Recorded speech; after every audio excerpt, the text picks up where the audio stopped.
Join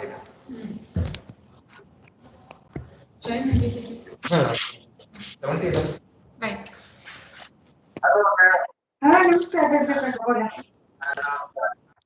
Good morning, students.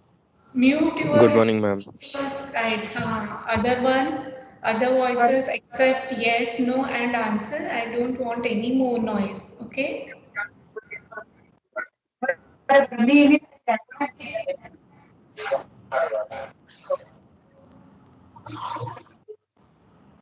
See, I don't want any disturbance. I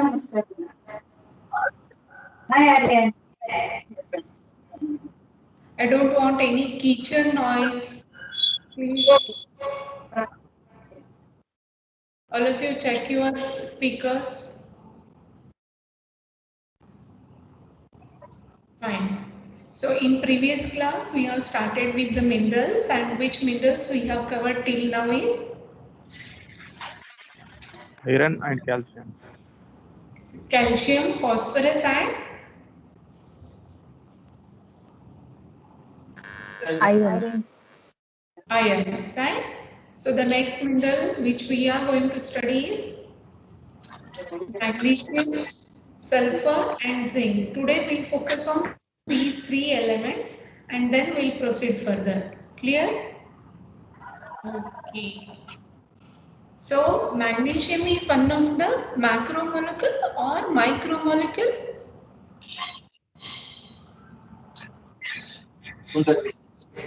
It's Macro. macromolecule, right? Exactly correct. It's a macromolecule, and then we'll see about the zinc, which one is the micromolecule, right? So today we'll cover magnesium, sulfur, and zinc, three minerals. Okay. So magnesium, it is found in all body cells and has widespread metabolic functions. We cannot specify only one because it covers many more functions also and it is distributed throughout the body, and thus it is very essential for maintenance of good health. So which are all those functions, how it is distributed throughout the body, these all points we'll cover one by one.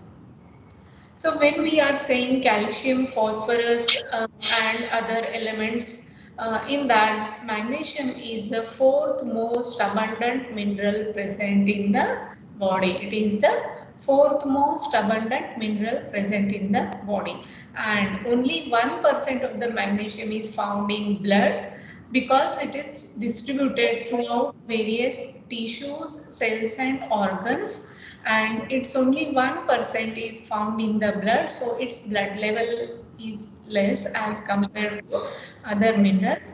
But it is very important to keep the blood levels of magnesium constant. It's very much necessary because slight variation, that is either hypo or hyper or mainly the hypomagnesium, is very much critical condition. So it is very much important to keep the blood level of the magnesium level constant in the blood, right? Though its concentration is less, that is 1% of magnesium is found in the blood, but it is very much essential to keep the blood level of the magnesium constant. Okay? It helps both muscle as well as nerve function, and it keeps the heart rhythm steady and bones stronger. So as it is present along with calcium and phosphorus for formation of bone and teeth. Along with calcium and phosphorus, magnesium is necessary for formation of bone and teeth. So thus it helps to maintain the bones stronger, to keep the bones stronger. Along with that, as it has an important cardiac function, so it helps to maintain the heart rhythm steady condition, and thus it helps in maintaining the blood pressure level within normal limits, and thus it helps from cardiac dysfunctioning. Some books or some articles says that it boosts immunity. Nowadays, all of you know that immunity is very much important. So it also boosts the immunity and thus it decreases from becoming sick. It decreases of chances of becoming sick. So few of the books refer that magnesium boosts immunity and thus we cannot specify that it plays only one function. It carries many more function and thus it prevents from becoming sick.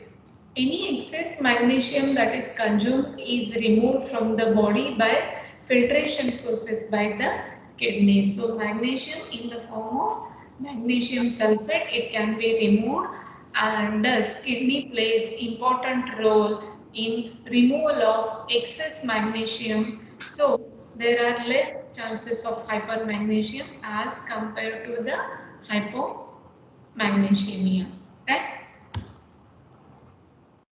What are the sources? There are various sources. It is present in many more food components such as different nuts, different grains, meat products, vegetables. So it is distributed throughout all these foodstuffs. Nuts such as almonds, cashews and peanuts. Magnesium, it is present in various nuts such as almonds, cashews and peanuts, while as different beans such as soya bean, kidney bean, etc. and sometimes some pinto beans also, but exactly major amount of this magnesium is present in soya beans and kidney beans which are consumed more commonly.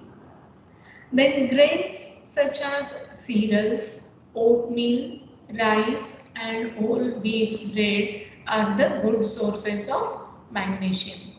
Dairy products like plain yogurt, milk and chocolate pudding, these are also the sources of magnesium. Spinach, cabbage, cauliflower, potatoes, bananas and raisins are also the sources of magnesium, while as banana, other than banana, many of the fruits they are very poor sources, but banana is a good source of magnesium, while as other fruits they are poor sources of magnesium. So these spinach, cabbage, cauliflower, potatoes, bananas and raisins are also good sources other than the green leafy vegetables. Why green leafy vegetables? Because of presence of this chlorophyll which is the good source of magnesium. So thus it is distributed in various foodstuffs such as nuts, beans, grains, dairy products, leafy vegetables as well as the other vegetables such as cabbage, cauliflower and potatoes and in banana and not other fruits. Okay. So in this way other fruits are very poor sources. So banana is a good source of magnesium. So these are the different sources of magnesium. Now what are the functions? So it helps to control the blood pressure within normal levels. It helps to control blood pressure within normal levels.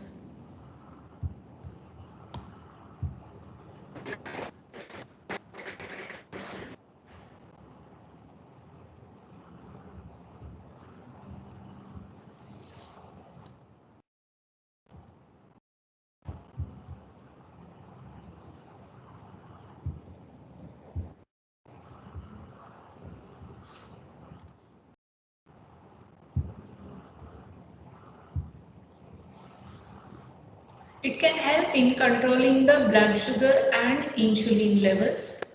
So I'll read one by one and then we'll focus how it plays.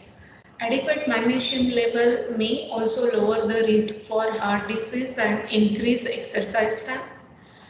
It is required for formation of bones and teeth. So this is the important factor, that is cofactor for various enzymes and these enzymes are involved in activities of these maintaining the blood pressure level as well as maintaining the insulin level, so that it can prevent the risk of diabetes also. So in that way it plays important role. So as I told, along with calcium and phosphorus, it is required for formation of bones and teeth. So it acts as a cofactor for various enzymes such as alkaline phosphatase.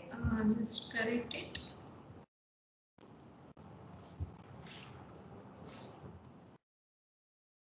Alkaline ALP, I have written it. So just you correct it as alkaline phosphatase.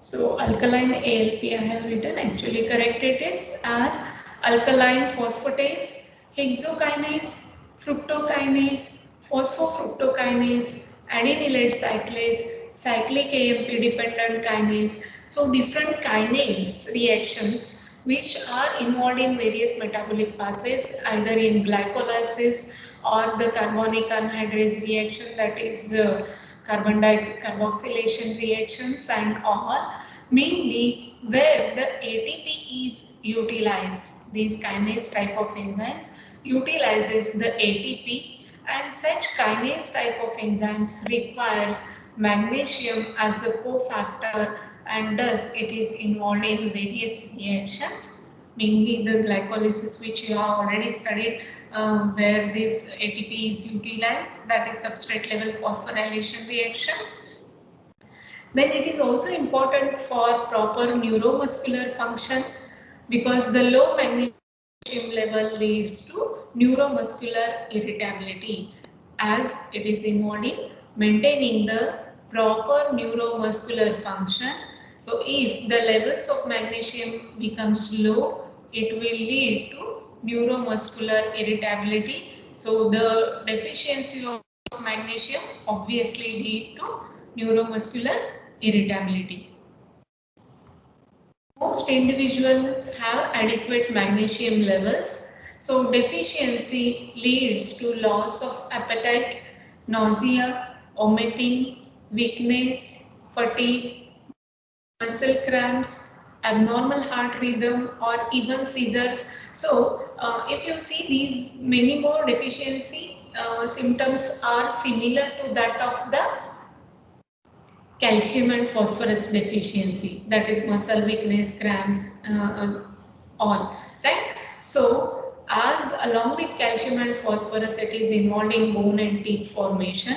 So absorption is mainly affected by the factors which affect the calcium and phosphorus absorption, and thus the deficiency of this magnesium leads to these symptoms. So individuals with renal insufficiency are at a greater risk for developing the magnesium toxicity, because the excess magnesium, it is reabsorbed by the kidney. So if the renal insufficiency is there, the person is at a greater risk for developing the magnesium toxicity. Otherwise, magnesium toxicity will not occur if it is reabsorbed by the kidney properly. So daily requirement for men, it is around 400. In some books it is given as 350. So 350 to 400 milligram per day, while as for women it is around 300 milligram per day. It is absorbed mainly by the small intestine. Absorption of the magnesium mainly takes place by the small intestine, while as I told, absorption is correlated or similar to that of calcium and phosphorus. So as the calcium and phosphorus absorption is affected by vitamin D and parathyroid, similarly the magnesium absorption is also affected by vitamin D and parathyroid. So vitamin D and parathyroid hormone increases the absorption of magnesium.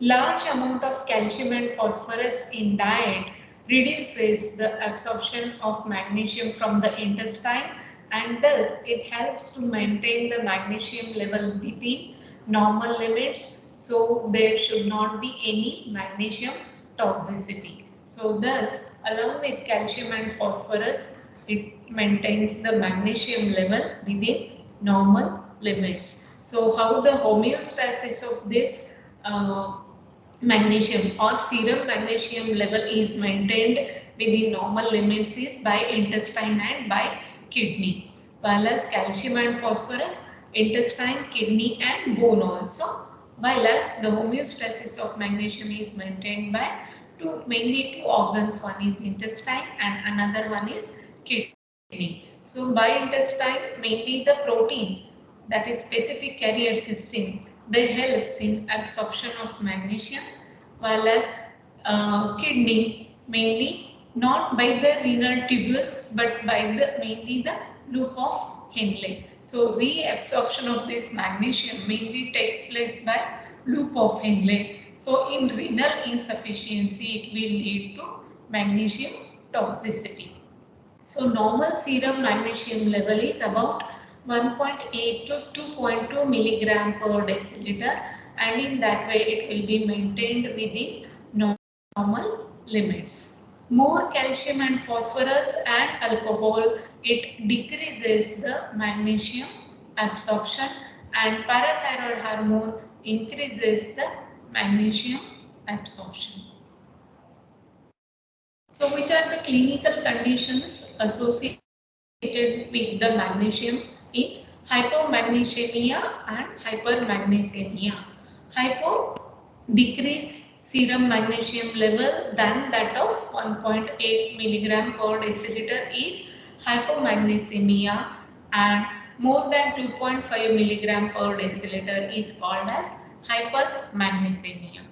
What is the cause for decrease in magnesium level is increased urinary loss of magnesium as magnesium sulfate or magnesium phosphate.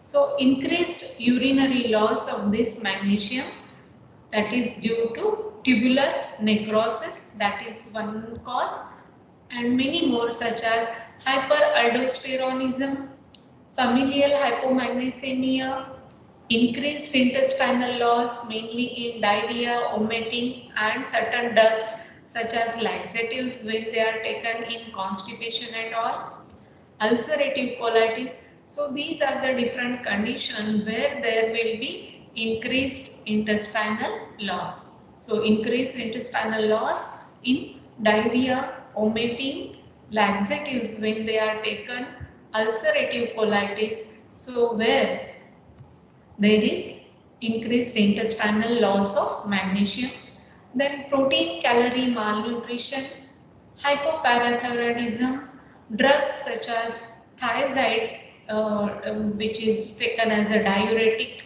So these are the different causes. Due to that, the magnesium level decreases than normal, that is decreases than 1.8 milligram per deciliter, which will lead to hypomagnesemia.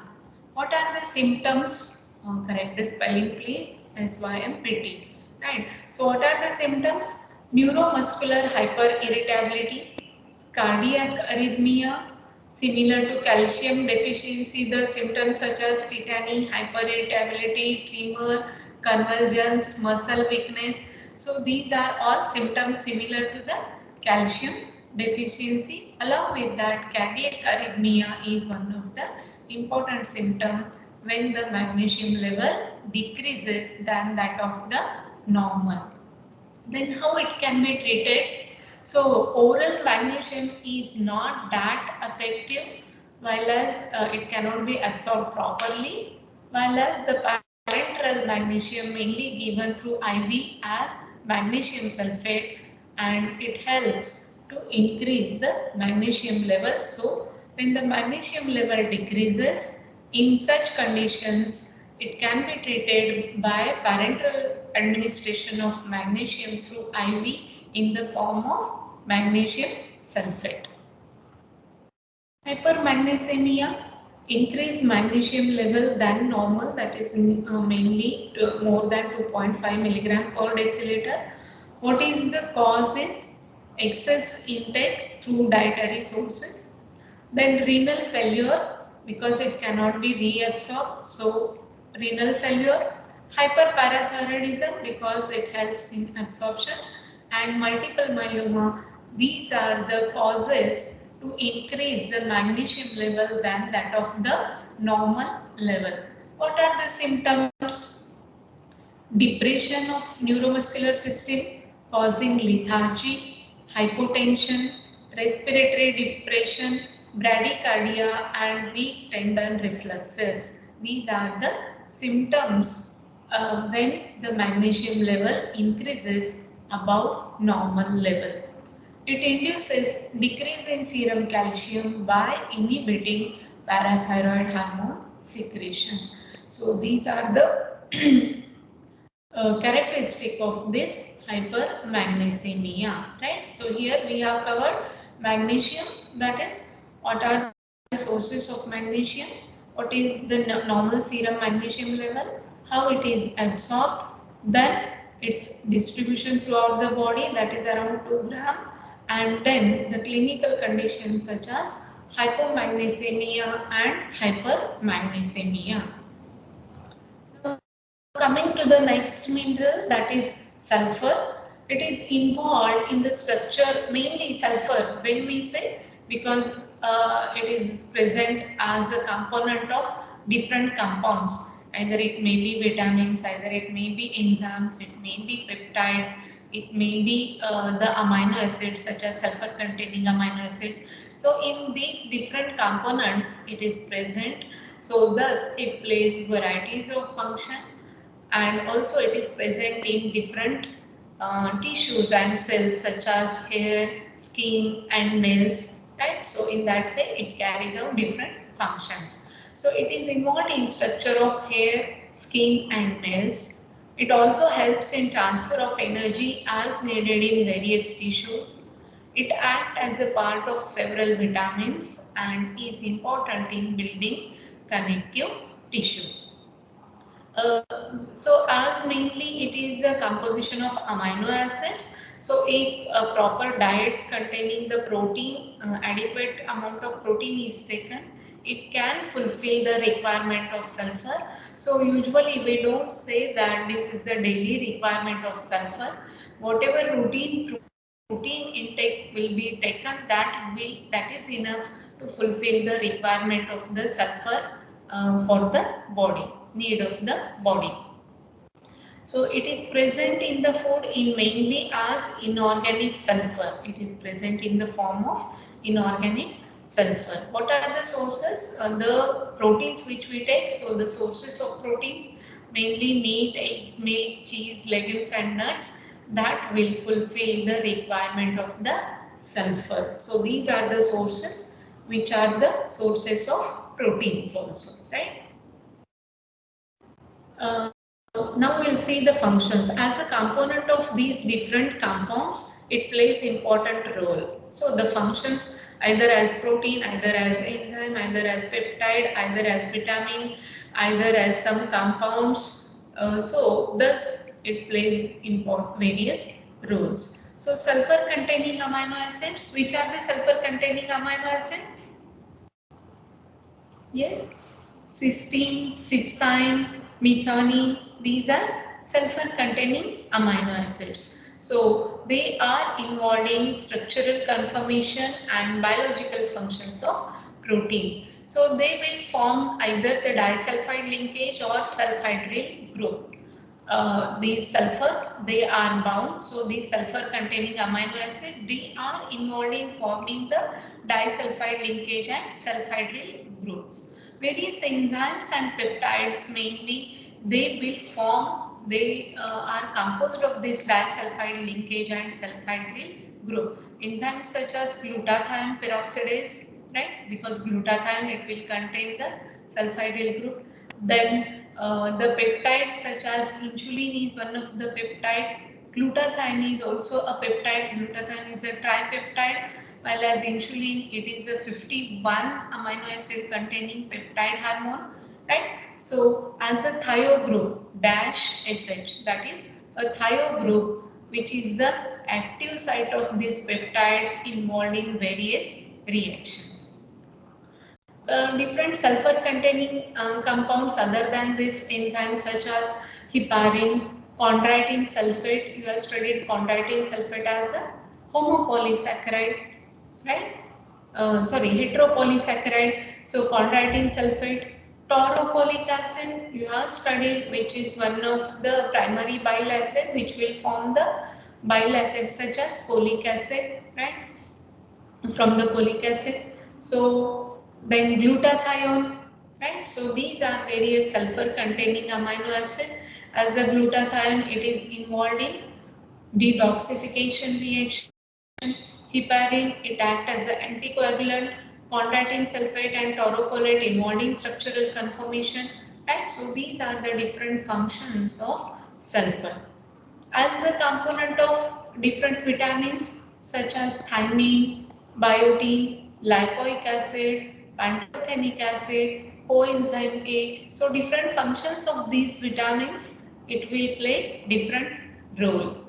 Then para-adenosyl phosphosulfate, right? So along with this as PAPS, it is involved in synthesis of glycosaminoglycans, synthesis of glycosaminoglycans as well as in detoxification reactions. So phenol, when it is combined with this sulfonic acid along with PAPS, it will form the indoxyl sulfate, and this indoxyl sulfate is further involved in formation of indican mainly by the intestinal bacteria, and thus this indican is excreted in urine. So the PAPS mainly help in detoxification reaction by combining with the phenol in the by the help of intestinal bacteria.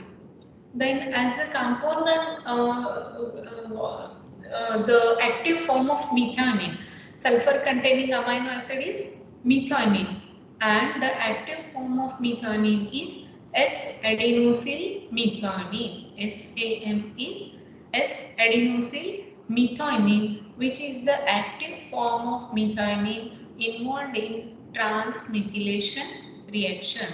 So thus it plays important role in transfer of methyl group. So one carbon metabolism it is involved, right? So thus it donates the carbon and hydrogen group.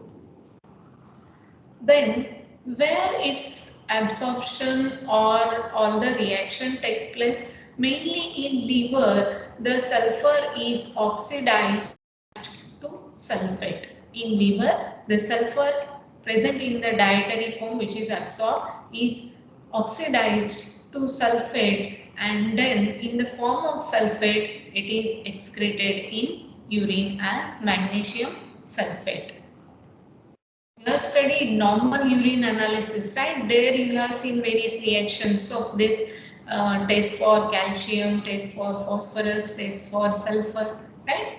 So there we have mentioned that the sulfur which is excreted in urine, it is not as only a one type of sulfate, but it has three different forms. So the sulfur which is excreted in urine is in either inorganic form or organic form or unoxidized form. These are the three different forms in which the sulfate is excreted in urine. So majority of the sulfate which is excreted in urine is in the form of inorganic sulfate. Major excretory form of sulfate in urine is inorganic sulfate. So it is about 80%. So how it is dependent? The inorganic sulfate mainly formed from the sulfur containing amino acid which is taken through the diet in the form of proteins. So the excretion of inorganic sulfate is proportional to the dietary intake of the protein, right? So about more percentage or maximum concentration of inorganic sulfate excreted in urine as a form of excretion of sulfate. Then 10% of the sulfate is excreted as organic sulfate, that is in the form of ethereal sulfate. So different acids concentrated H2SO4, right? Sulfuric acid. So in that which is formed in various metabolic reactions, and then it is excreted in urine as a ethereal sulfate. So about 10% of this sulfate gets conjugated and then it can be excreted. Along with that, one of the amino acid, that is aromatic amino acid tryptophan, it will form phenol and indocil, as I told, with the help of PAPS by the intestinal bacteria, and then it is finally converted to indican and then it is excreted in urine. So that is the excretory form of this organic form of sulfate. Then unoxidized form of sulfate or the neutral sulfate is mainly by the sulfur containing amino acids such as cysteine, cysteine and methionine, and also the thiocyanates which are excreted. So these are the three different forms in which form the sulfur is excreted in urine as inorganic sulfate, organic sulfate and unoxidized sulfate, right? So here we have covered sulfur. So this can be asked during practical also, normal urine analysis. So you have to read that time also, and also as when the question is asked as sulfur. In many books it is not given. You have to go through different books, hardly few lines you will get about it. So you prepare it accordingly. Okay. Then next important element is zinc. Its concentration throughout the body, that is total body concentration of this zinc is around 2 gram, and it is one of the important intracellular element distributed throughout the body and mainly in muscle and bones. It is distributed major concentration in the muscle, that is 60% in the skeletal muscle and 30% in bones and remaining in various cells. So the major concentration of this zinc is present in the hippocampus area of the brain and prostatic, as in the prostatic secretion. What are the sources? Grains, beans, nut, cheese, meat, liver, eggs, shellfish, and one of the important, that is colostrum, is the important source of zinc. So when you write the sources, you should focus on such unique or the characteristic one which will provide particular element, that you should not forget. Milk, cheese, you can write in many more elements, but the important ones such as shellfish, colostrum, that you should not forget for particular element, mainly and for the zinc. So in that way you have to remember the sources. You can prepare a table on one large sheet, and there you can mention the sources particular or the typical one for that element, and accordingly you can write so that you can score good marks. Okay. Its daily requirement is about 10 to 15 milligram per day for adults as well as for the children. Around 10 to 15 milligram per day for adults and children. While as in pregnancy and lactation, its requirement is little high, that is 15 to 20 milligram per day. That is the daily requirement of this zinc. Absorption, it is mainly absorbed in the duodenum, and about 20 to 30% of the dietary zinc is absorbed in small intestine. So the carrier proteins such as albumin is helpful for transport of this absorbed zinc to the blood. So it is transported in blood plasma by albumin. So it is important. Then next, zinc and copper competitively inhibits each other's absorption, mainly in the Wilson's disease. So Wilson's disease, we'll see detail about it in copper metabolism, where they will competitively inhibit each other's absorption. Then iron, it inhibits the absorption of zinc. So whenever the supplementation of iron is there, those people may suffer the zinc deficiency because this iron inhibits zinc absorption. So that you should remember, and you should advise supplementation of zinc whenever the person is on supplementation of iron without fail, right? What is the reason is because iron will inhibit the absorption of the zinc. Insulin, it is stored in beta cells of the pancreas. So the insulin which is present in pancreas, it will have a zinc, while as the insulin which is present in the blood, it doesn't contain zinc, right? That point you remember. So in earlier class I asked, that is starting of mineral, any hormone which will contain the any mineral, there you have not answered, right? So I am revising it again. So zinc, it is component of the peptide hormone, that is insulin, which is stored in the beta cells of the pancreas, while as the insulin which is present in the blood doesn't contain zinc. While as in diabetic people, when the insulin is administered mainly in the form of pre-insulin zinc-amide, so PIZ, that commercial insulin form, that also contains the zinc, right? So excretion, this commercial insulin, as the activity of this insulin, it requires zinc. So protamine zinc insulinate, protamine zinc insulinate, PZI, just you correct it. I will correct here only. PZI, that will also contain the zinc, and thus it helps in maintaining the blood sugar level within normal limits. So where the diabetic people, they are on the treatment of insulin. So it is excreted in urine as well as through bile and pancreatic fluid. Now the next functions, various enzymes are zinc dependent enzymes.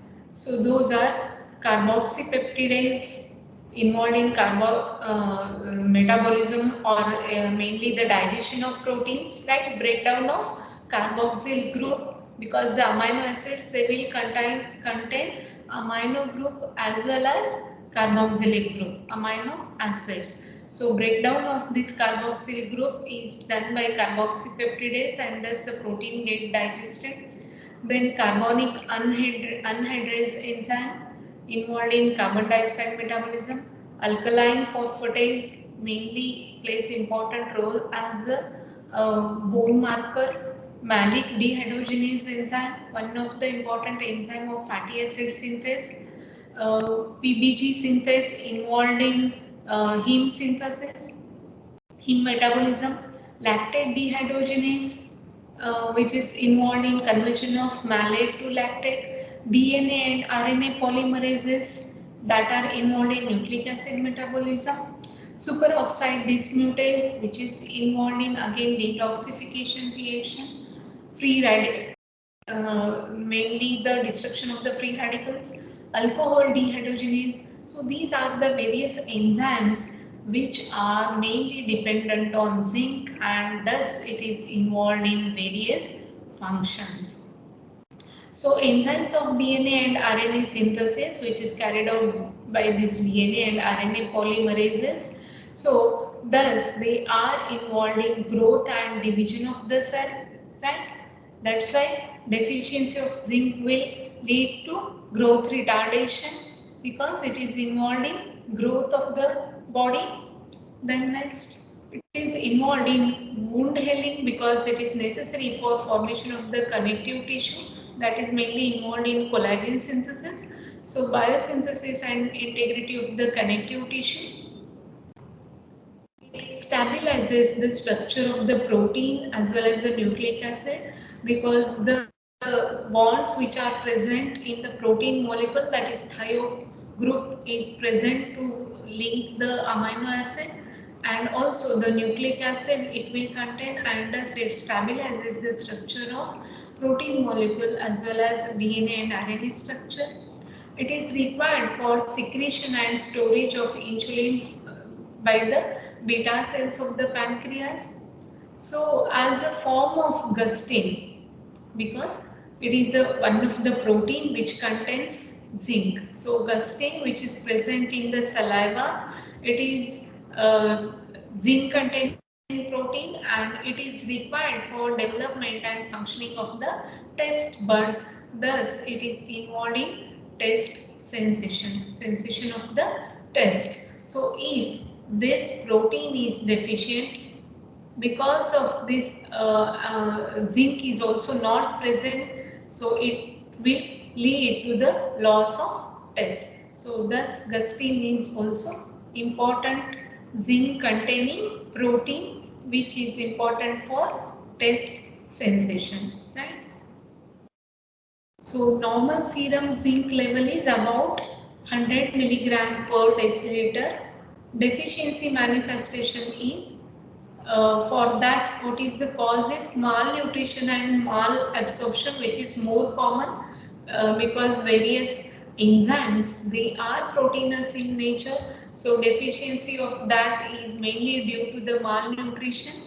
So malabsorption and malnutrition is the more common cause of zinc deficiency. So whenever the zinc deficiency is there, which symptoms we observe is growth retardation, hair loss, because it is one of the important component of the hair. So hair loss, anemia, loss of taste sensation because component of gustin. It is also important in spermatogenesis, so it will lead to hypogonadism. Then neuropsychiatric symptoms and delayed wound healing. So the psychological disturbances in that condition also, because various neurological as well as the psychological characteristics are carried out by the zinc. So neuropsychiatric symptoms as well as it is involved in wound healing. So deficiency of zinc will lead to delayed wound healing. So because it is involved in formation of the connective tissue, which is important in formation of the blood clot. So deficiency of this zinc, it will lead to delayed wound healing, right? Because it helps for formation of the connective tissue. Along with that, acrodermatitis enteropathica. Acrodermatitis enteropathica. It is one of the important deficiency, zinc deficiency. It is a recessive condition. Zinc absorption is defective and it is characterized mainly by the acrodermatitis. Mainly in the infancy, this is commonly observed.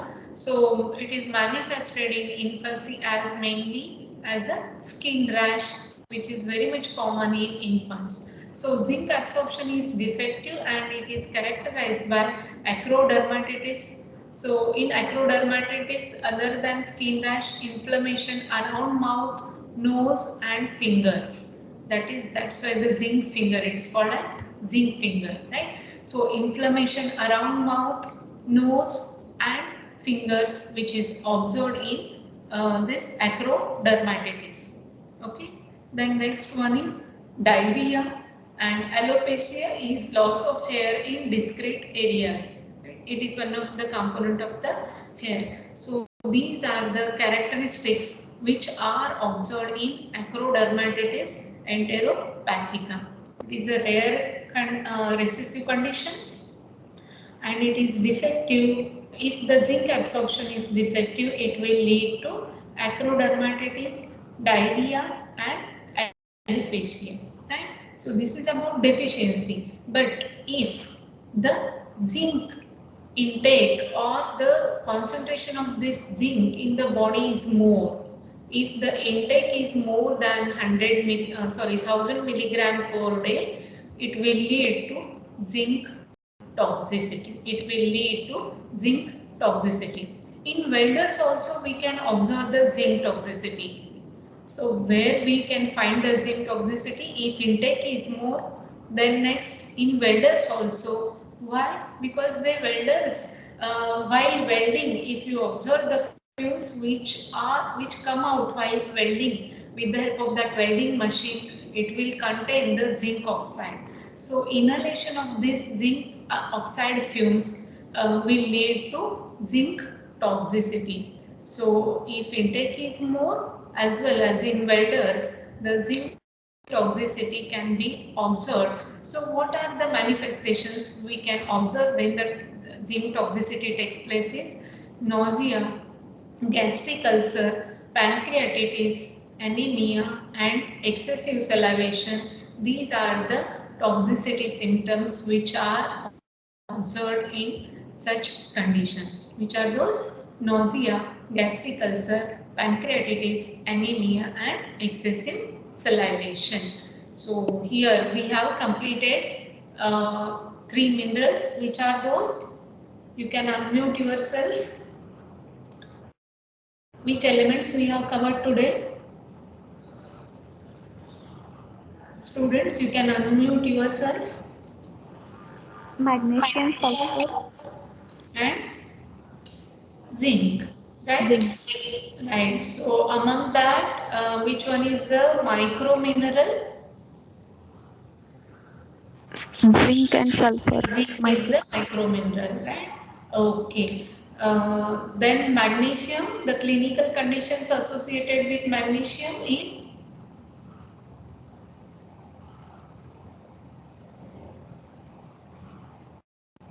yes. Where are other students? So if you answer it now, you can remember it properly, right? And you can recall it during examination. Yes. Hypomagnesemia and hypermagnesemia, right? Then next zinc one, zinc deficiency will lead to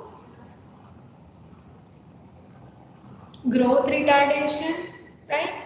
Acrodermatitis enteropathica, right? Dermatitis can be observed, hypogonadism can be observed, delayed wound healing takes place, right? And also the taste sensation, loss of taste, right? Zinc toxicity, it is there in front of you only slide, right? Nausea, ulcer, pancreatitis, anemia. So you have to read it, you have to prepare a table like vitamins, then and then only you can remember well. Otherwise, what will happen? When we read one, we'll feel that we have understood it well. But when we write in examination, we get confused with each other. For that purpose, if you prepare a table and if you write a typical one for each and every element, then and then only you can write it in examination. Are you getting my point? So this you take it as an assignment and you can start writing now only, because already 3 and today 3, 6 elements we have covered. So you start writing about it, okay? And in next class, before that you can submit me through the mail, so that any corrections I'll advise you, okay? And thus you can prepare for the examination. Hope I am clear about these three elements. Any doubts? No, ma'am. Any doubt?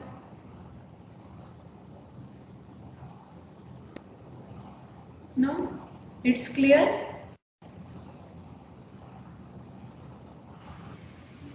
Why the attendance is less? All of you are preparing for internal examination? So here your half of time will be saved. If you attend the classes properly, then it will be easier for your understanding. So half of your time will be saved. Don't do like that. You have sufficient time anyway, you are at home, right? Okay, Yes, today ma'am. we'll stop here only. Read well for the examination. Any doubts you can ask. Okay. Thank you. Thank you, ma'am.